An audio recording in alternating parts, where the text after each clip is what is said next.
एकदम पांढरे शुभ्र, कळीदार, दिसायला एकदम सुबक, एकदम मौसूद असे उकडीचे मोदक.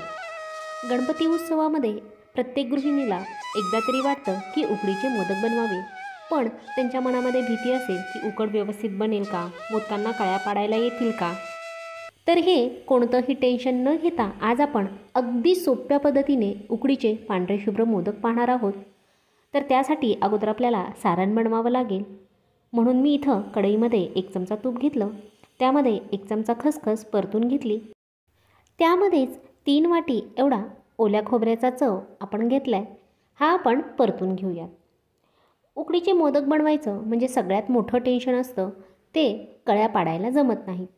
बऱ्याच गृहिणींना त्या जमतात देखील, पण ज्या नवशिक्या आहेत किंवा ज्यांनी कधीच उकडीचे मोदक बनवले नाहीत त्यांच्यासाठी अगदी सोपी पद्धत मी इथं दाखवली आहे की जेणेकरून एकदम पहिल्यांदा देखील त्यांनी मोदक बनवले तर एकदम सुंदर, सुबक आणि कळीदार ते बनतील. तर पहा, नारळाचा चव आपण इथं परतून घेतला आहे. आता यामध्ये ज्या वाटीने आपण ओला नारळ घेतला होता त्याच वाटीने 1.5 वाटी एवढा गूळ घेतला आहे. हे आता आपल्याला मिसळून घ्यायचं आहे.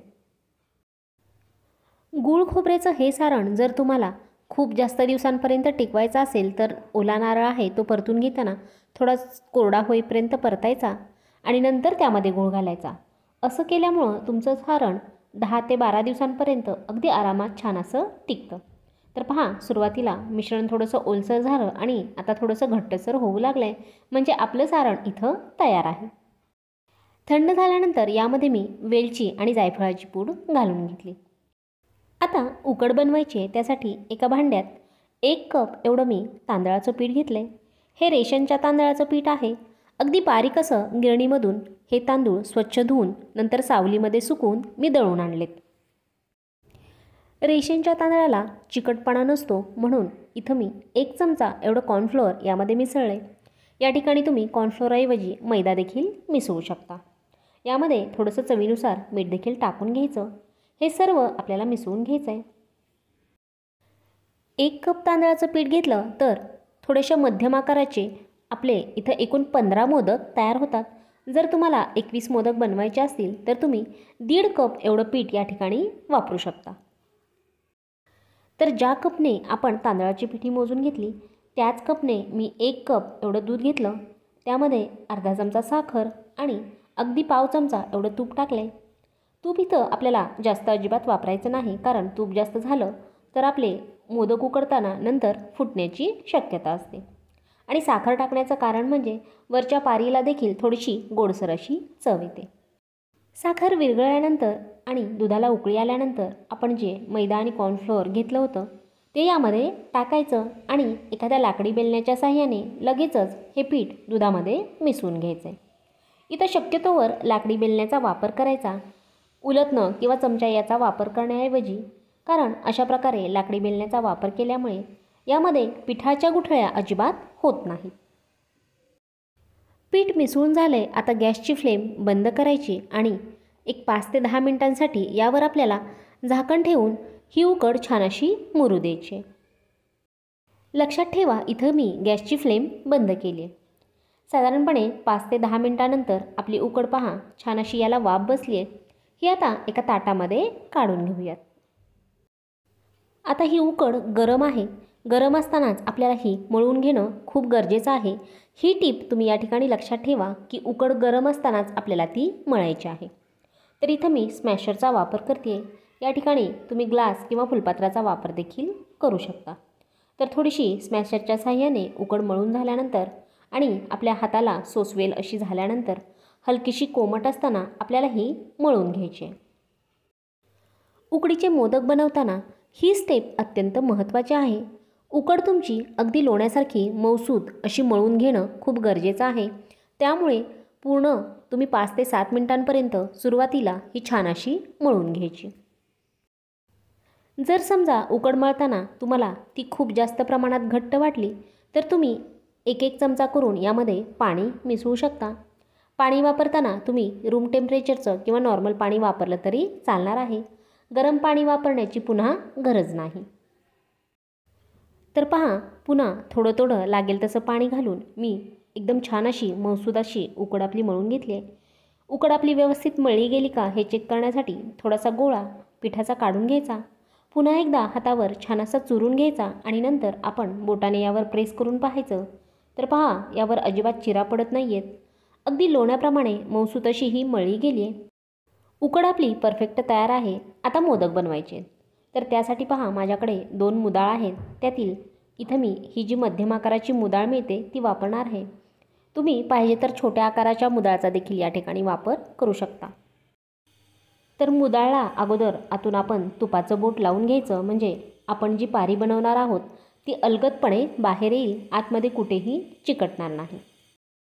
आणि आता यामध्ये आपण जो उकडीचा गोळा बनवून घेतला होता मऊसूत असा बनवून, तो यामध्ये ठेवायचा आणि अंगठ्याच्या साहाय्याने आपल्याला मधोमध सुरुवातीला प्रेस करत जायचं आहे. आणि नंतर आपण अंगठ्याच्या शेजारील बोटाचा वापर करून साईडहून आपल्याला ही उकड आहे ती प्रेस करत करत आपल्याला याची छान अशी वाटी बनवायची. प्रेस करताना सगळीकडून ती एकसारखी प्रेस होतीये का याची खात्री करायची, म्हणजे पारी देखील आपली सगळीकडून एकसारखी अशी तयार होईल. खूप जाड पारी तयार होणार नाही याची देखील काळजी घ्यायची. आणि आपण आतमध्ये प्रेस केल्यानंतर जी जास्तीची उकड आहे ती वरच्या बाजूला येते, त्यामुळं तुम्हाला वरच्या बाजूला थोडीशी जास्त जाड अशी पारी वाटत असेल, पण आतमध्ये प्रेस केल्यामुळे आतमधून ती पातळ आहे.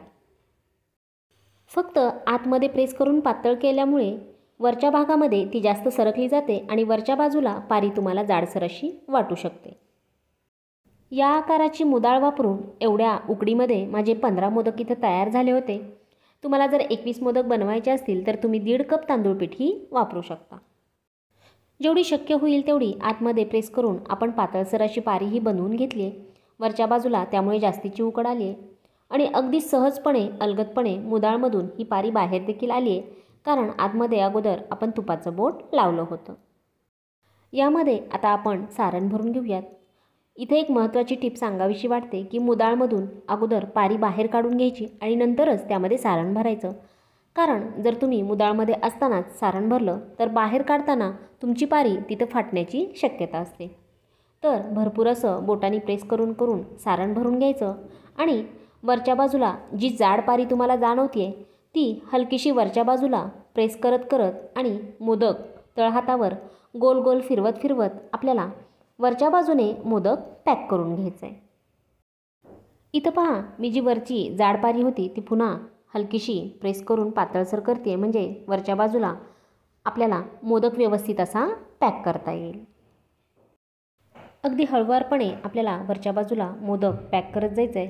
एकदा का वरती पॅक झाला तर जास्तीची जर उकड असेल तर ती अलगदपणे मोदक फिरवत फिरवतच आपल्याला काढून घ्यायची आहे, म्हणजे वरच्या बाजूला देखील जास्त अशी उकड राहणार नाही.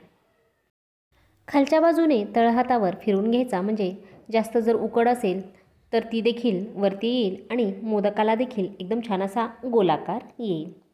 तर पहा, वरच्या बाजूच्या ज्या कळ्या मोडल्या गेल्या होत्या आपण मोदक पॅक करताना, त्या एखाद्या जाडसर अशा चमच्याने आपल्याला अलगदपणे उमटवून घ्यायचे आहेत. चमचा खूप जास्त आतमध्ये रोवायचा नाही, अगदी वरच्या बाजूला अलगदपणे रोवायचा, जेणेकरून आपला मोदक देखील तिथं फुटणार नाही. तर पहा, एकदम सुंदर सुबक कळीदार असा देखणा मोदक इथं तयार आहे. अशा प्रकारे मी आणखी काही मोदक बनवून घेतले.